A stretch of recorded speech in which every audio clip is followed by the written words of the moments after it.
В Ахмеджите в течение 2 дней проходил кибертурнир по спортивным дисциплинам.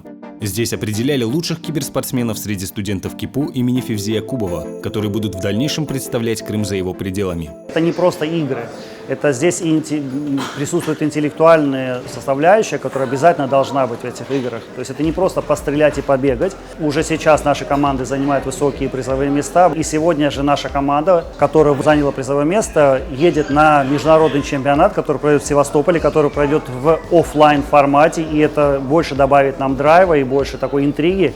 Турнир проходил очень эмоционально и волнительно для каждого участника. Игры на самом деле показали очень интересный формат. Там, где команды, казалось бы, выигрывали, переходили в ничью и в итоге играли еще один матч для того, чтобы доказать свою победу.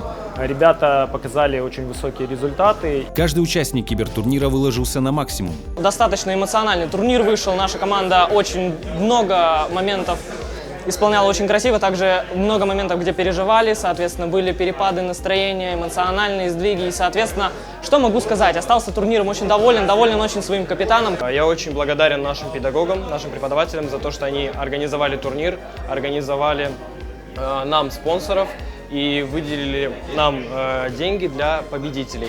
Интересно было очень, так как это новый экспириенс вообще, новый опыт. Я очень доволен своей командой, и все играли отлично. Каждый выполнял свою роль,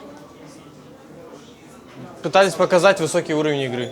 Партнер турнира, компьютерный клуб True Gamers, вручил всем участникам сертификаты на посещение клуба. Лучшим игрокам прошлых турниров в номинации Dota 2 от киберспортивного клуба Идман КИПУ имени Февзия Кубова вручены именные футболки с никнеймами игроков Dota 2. Все участники получили дипломы, а капитаны – денежный приз, который будет распределен между игроками.